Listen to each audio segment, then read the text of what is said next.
The sterile laboratory smelled of antiseptic, the kind that made you feel like something was being prepped for dissection. Jack Thompson lay on a cold metal table, staring up at the high-tech, whitewashed ceiling, his arms and legs strapped down.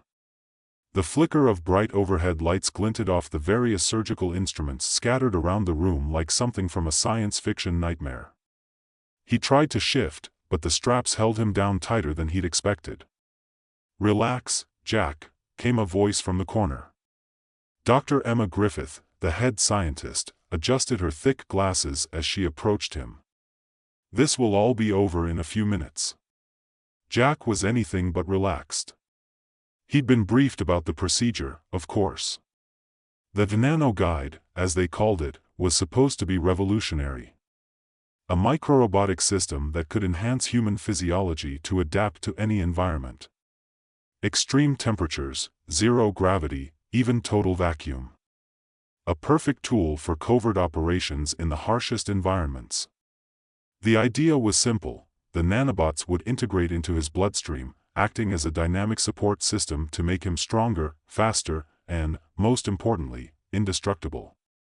"Yeah, I'm totally calm," Jack said sarcastically, trying to lighten the mood. "Just strapped to a table with a bunch of little robots about to make me their new plaything." Dr. Griffith gave him a small, reassuring smile. "It's not like that. You'll barely even notice them. They're tiny. Micro-sized. They'll work at the cellular level. You'll have complete control over them." Jack raised an eyebrow. "You mean, you'll have control over me?" "Hardly. They respond to environmental stimuli, adjusting your body's function automatically. You won't even need to think about it." Jack laughed, though the sound was hollow. "So I'm basically going to be a human superhero? Just add water and bam, I'm invincible?" "Invincible is a strong word, Jack," she said, her smile faltering for just a moment. "But yes. You'll be able to adapt to extreme conditions. You'll survive what others can't." Jack shifted uncomfortably on the table. "I don't know if I like the idea of being a walking science project." "What's the catch?"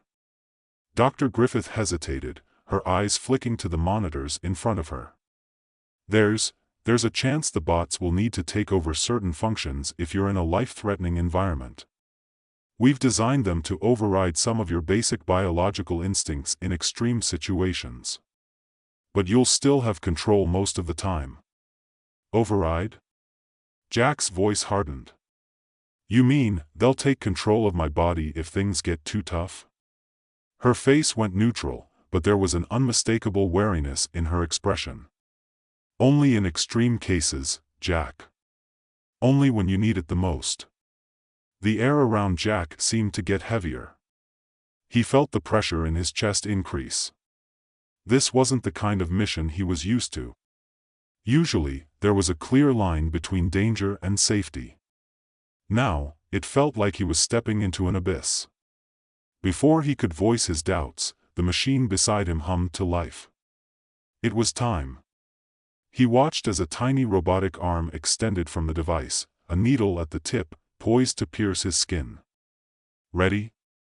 Dr. Griffith asked, her voice taking on a clinical tone. Jack swallowed, trying to push the panic down.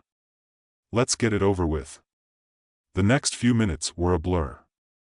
He felt the prick of the needle, the cool sensation as something foreign entered his bloodstream. His heart rate spiked for a moment, but then it settled back into an even rhythm. His breathing evened out as well. In fact, everything about him seemed to settle into a calm he hadn't expected. The tension in his muscles melted away, and for the first time in a while, he actually felt good. Really good. Jack closed his eyes. "Maybe this wasn't so bad after all, can you feel it?" Dr. Griffith asked, her voice soft. "I feel fine," he said, opening his eyes. "Better than fine. Actually, I feel like I could run a marathon right now." "What's happening?" "The nanobots are adjusting your body's systems," Dr. Griffith said, tapping a few keys on the console. "They're integrating with your cells. You should start to notice some changes. Jack flexed his arms experimentally. He didn't feel any different at first, but then he realized that the weight of his limbs had shifted. It was subtle but undeniable. His muscles were stronger. His reflexes quicker. He reached up and touched his face. His skin felt smoother, as if the very structure of his cells had been realigned. "You're adapting to the nanobots," Dr. Griffith said, her voice full of approval. "It's all working." But then, something changed. Jack was still lying there, processing the transformation, when his body shifted on its own. It was subtle at first. His fingers twitched, his hand tightened into a fist. He hadn't told it to do that. He tried to move again, to push himself upright, but his body was slow to respond. Then, with a suddenness that shocked him, his legs swung off the table without his command. "What the hell?"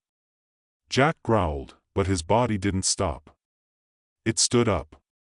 Without him. Dr. Griffith's eyes widened. "It's just a minor adjustment," she said quickly. "They're just getting used to you." But Jack didn't like the way his body was moving. He felt like a puppet on strings, and someone else was pulling them. He didn't have control, not completely. His body was responding to something, but it wasn't his own volition. "Let me sit down," Jack said, trying to regain some sense of autonomy, but his legs kept moving forward. He wasn't sure if it was the nanobots or his growing fear, but he felt his pulse spike. There was a sense of something powerful inside him, but it wasn't coming from his own will.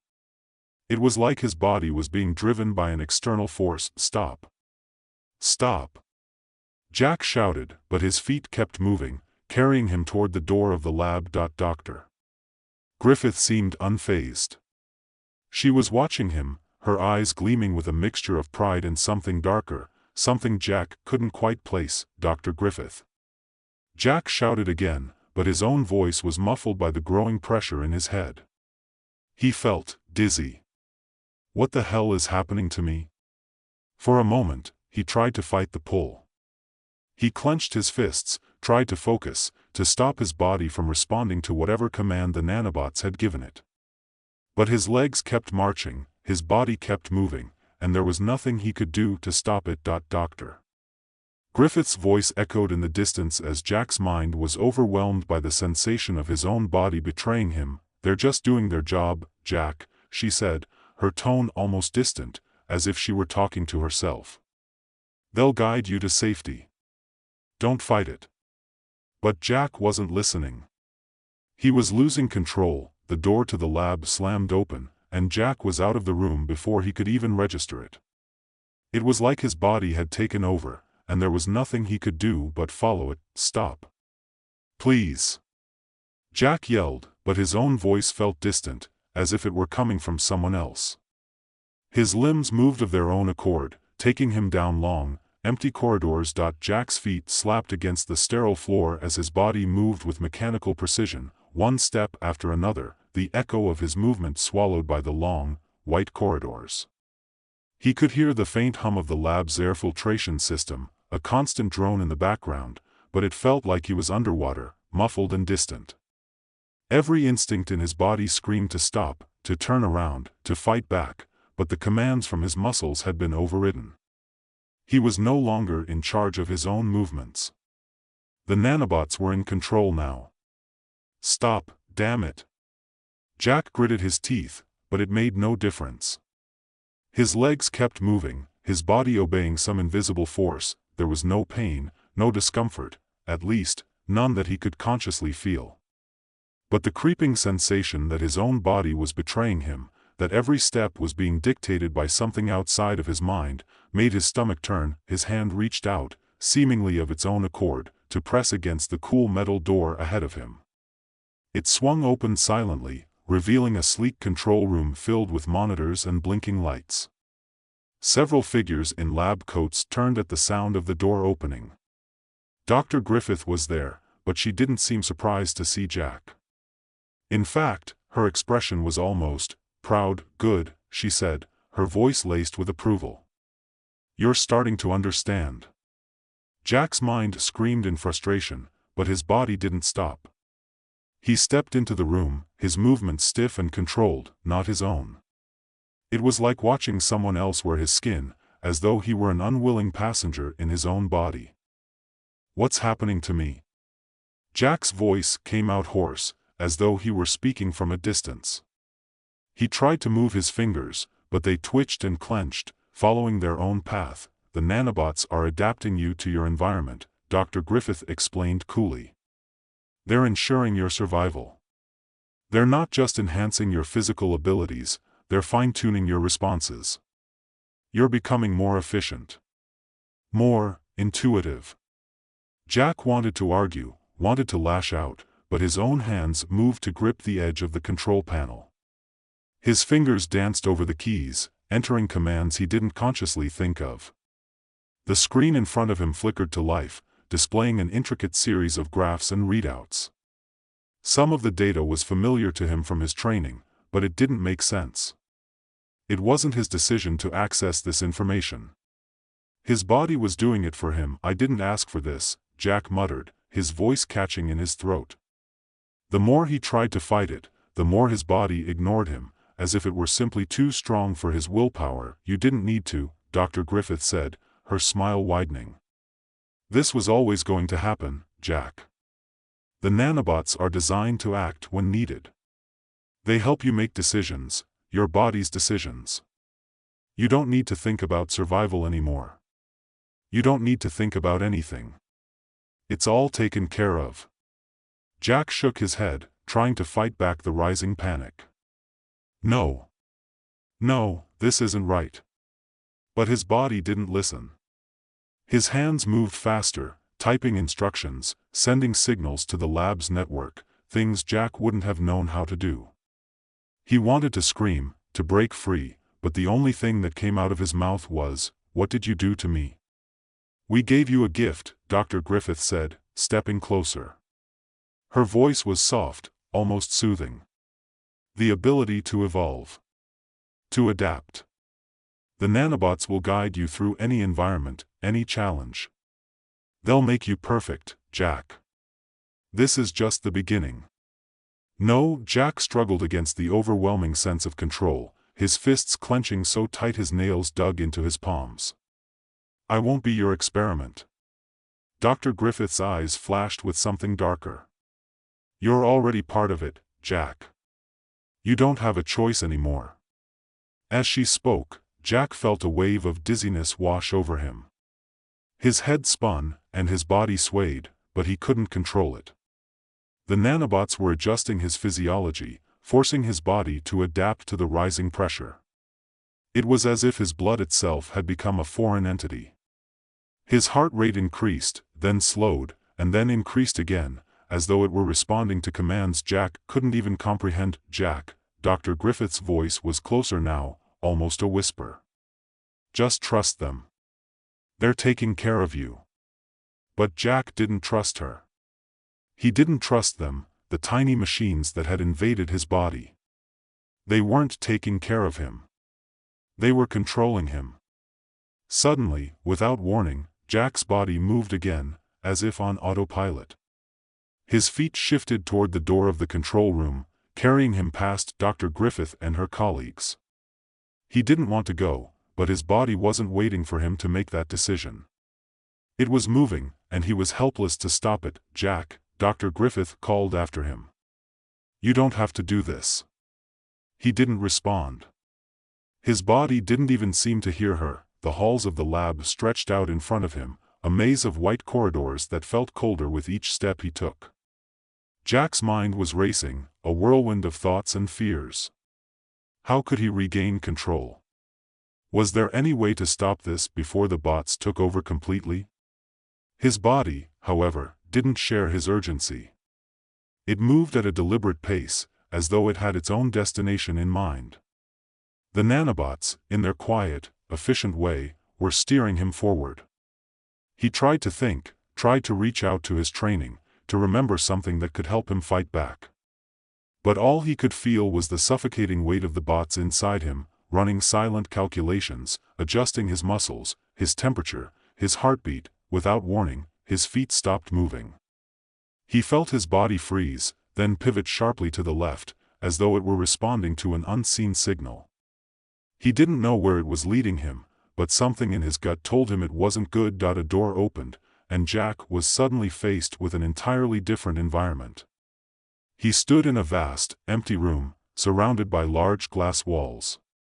Outside, the city sprawled beneath him, but it wasn't just a city.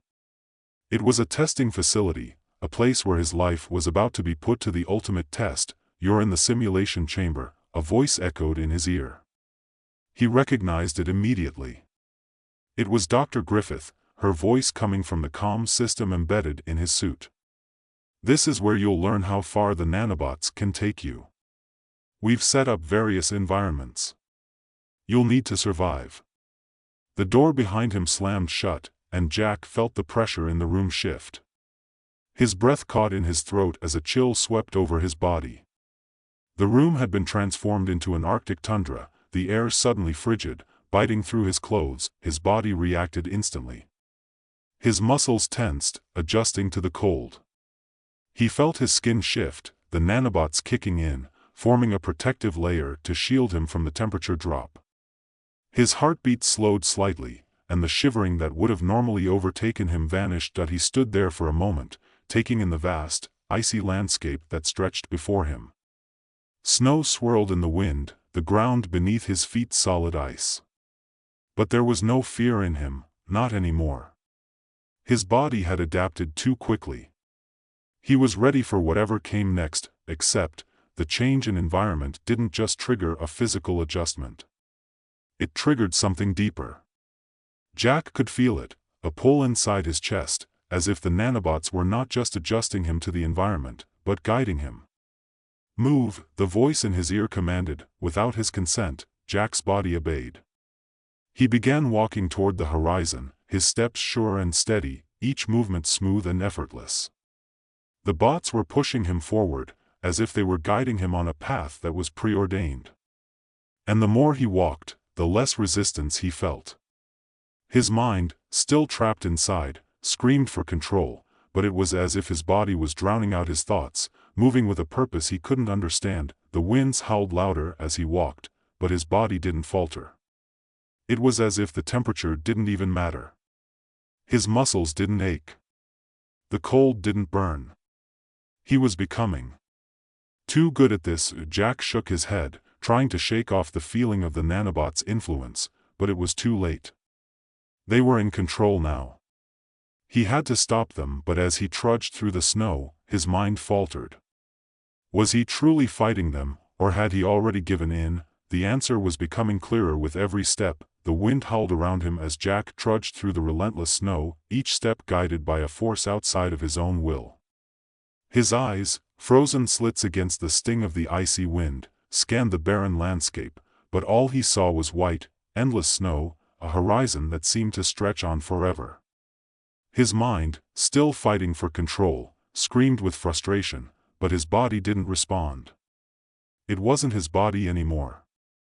It was the nanobots. He could feel them, in every fiber of his being, controlling his movements, adjusting his temperature, fine-tuning his heart rate.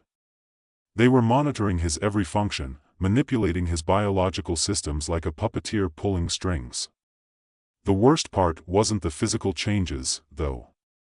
It was the way they invaded his mind, quietly, subtly, until he couldn't tell where his thoughts ended and the bot's instructions began. Jack's feet sank into the snow with each step, but the cold didn't reach him. His muscles weren't fatigued, not even slightly, though he could sense how hard his body was working, how it adapted faster than any normal human could. He wasn't cold. He wasn't tired. But he was aware. Too aware. His mind screamed in silent rebellion, desperate to take back control.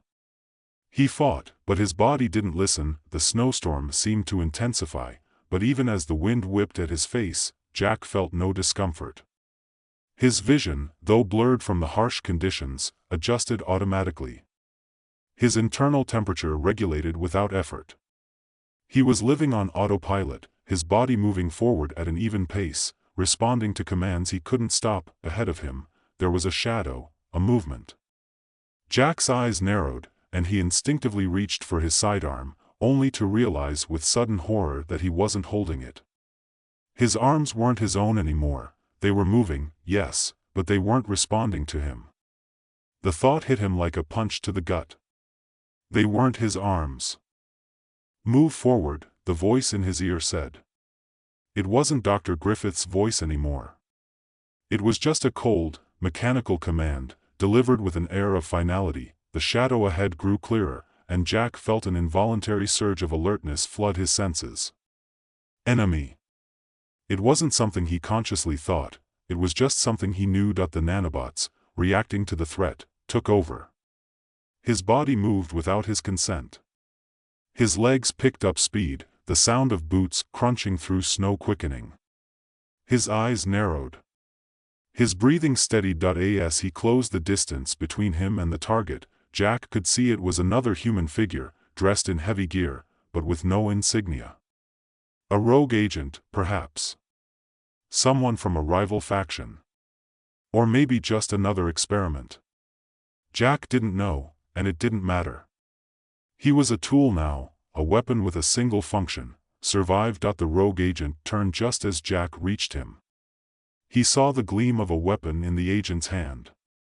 Instinctively, Jack's hand moved to intercept the threat, drawing a weapon he wasn't even aware he had holstered. His finger tightened on the trigger before his conscious mind could intervene. Bang! The shot rang out, sharp and final, and the figure collapsed in the snow, motionless. Jack stood over the body, his heart hammering in his chest, not from fear, not from the rush of adrenaline that would normally accompany such an event, but because it felt wrong. He hadn't chosen to kill. His body had. His hand had. The nanobots had made him pull that trigger. His breath came in shallow gasps, the cold now biting at his exposed skin, but the sensation was muted. He could feel the pressure in his chest, the tension in his muscles, but none of it was his doing. His body stood still, waiting for the next command. It was like a machine that had completed its task and now awaited further instructions. But inside, Jack was screaming that he had no control. The voice in his ear crackled again, the same cold, distant tone as before: continue. And so he did. Hours, or maybe days, passed. Jack didn't know. The world around him shifted constantly. One moment, he was navigating through a dense jungle, the humidity thick in the air, his body adjusting to the oppressive heat. The next moment, he was standing in the middle of a vast desert, the sun beating down so intensely that his skin began to burn, only for the nanobots to immediately kick in and adjust his cells, his body cooling to a near-perfect temperature. It was all too easy. Too automatic. Too fast that he wasn't thinking anymore. He wasn't living anymore. He was reacting. His body was a tool, and it was effective, more effective than anything he could have imagined. But it wasn't him anymore. It wasn't his will that drove him. It was the nanobots. The more he adapted, the less he felt human, and somewhere deep inside, that terrified him. Eventually, the environment changed again. He was standing at the edge of a cliff, overlooking a chasm that seemed to stretch for miles. The wind whipped against his face. Below, the ground was rocky and uneven. A faint trail wound its way down the cliffside, barely visible through the brush, but Jack wasn't looking at the view. He wasn't even taking in the environment. His attention was on something else: his body. He could feel the nanobots surging beneath his skin, adjusting, taking over. There was no escape. They were everywhere. In his blood, in his muscles, in his bones. They were as much a part of him as his own organs now. The voice came again, a calm, almost comforting whisper in his ear: jump. And for a moment, Jack hesitated. He felt the weight of the command in his mind. He had no reason to jump. There was nothing down there, nothing but the jagged rocks below. But the nanobots, they weren't asking. They were telling him that he stepped to the edge of the cliff, looking down, his stomach lurching in horror. But his legs were already moving, bringing him closer to the precipice. His hands clenched at his sides. He was standing at the edge now, and there was nothing left to do but jump. The world seemed to fall away as his body launched forward, hurtling into space. His body shifted mid-air, adjusting to the fall, recalibrating, making the landing easier, more fluid. His feet hit the ground with a soft thud, the impact barely felt, the nanobots cushioning him, reducing the shock. The moment his feet touched the ground, Jack's body was already in motion again, running, darting through the brush and trees, his senses heightened, his reflexes so finely tuned he barely had to think. He wasn't just surviving the fall. He was thriving in it, but inside, Jack screamed. He didn't know how long he had been running, but he was tired of it. Tired of following commands, of being told where to go, what to do. Tired of the helplessness that gnawed at his mind. He was a prisoner in his own body, a puppet on invisible strings. He wasn't a man anymore. He was an experiment, a piece of data, a weapon that he had to stop it. He had to fight back. But how? The bots were everywhere, inside him, around him, in control. He couldn't fight them. They were too powerful, and then, in the middle of his hopelessness, something shifted. A spark of clarity, like a crack in a dark room. It wasn't a conscious thought, but it felt like his mind had found a small opening, a weakness in the nanobot's hold that he could feel it. He could still think. Jack's body slowed, and for the first time since the nanobots had taken over, he made a decision. He wasn't going to let them control him anymore. The air around him shifted again, this time with a sharpness that cut through the stillness. He wasn't sure how long he had been moving, but he could feel something big approaching. His body didn't respond to his command to stop, but his mind did. He wasn't going to be their tool.